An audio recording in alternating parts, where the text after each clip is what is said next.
जुळी मुलं आपण नेहमीच पाहतो। आपल्या ओळखीत जुळी भावंड असतील तर आपण आवर्जून त्यांच्यात काय साम्य आहे ते पाहण्याचा प्रयत्न करतो आणि आपल्याला बऱ्याचदा त्या गोष्टीचं कुतूहल वाटतं। पण विचार करा, जर तुम्ही एका खोलीत प्रवेश केला आणि त्यात तुम्हाला 10 ते 20 भावंड जुळी दिसली, विचार करूनच वेगळं वाटतंय ना? पण आश्चर्याची गोष्ट म्हणजे भारतात एक असं गाव आहे जिथे तब्बल 200 पेक्षा जास्त जुळी भावंड राहतात। हे गाव जुळ्यांचं गाव म्हणून जगप्रसिद्ध आहे। कुठे आहे हे गाव, काय आहे यामागे स्टोरी, यासाठी संपूर्ण व्हिडिओ शेवटपर्यंत नक्की बघा। भारतात एक रहस्यमय गाव आहे जिथे प्रत्येक घरात केवळ जुळी मुले जन्माला येतात। केरळच्या मल्लपुरम जिल्ह्यातील हे गाव आहे। प्रत्येक कुटुंबात जुळीच मुले का जन्माला येत असावीत, हे कोडे आजपर्यंत कुठल्याही संशोधकांना उलगडलेलं नाहीये। देशातील एकूण जुळ्या मुलांपैकी सर्वाधिक जुळी मुले ही याच गावात आहेत।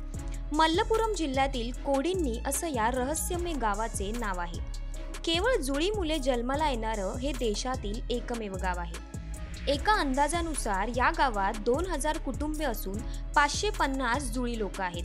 कोडिन्नी या गावात शाळेत किंवा बाजार परिसरात एकसारखीच दिसणारी अनेक जुळी मुले दिसतील। या गावात सर्वात जुळ्या भावंडांमध्ये 65 वर्षाचे अब्दुल हमीद आणि त्यांची जुळी बहीण कुन्नी कदिया यांचा समावेश आहे।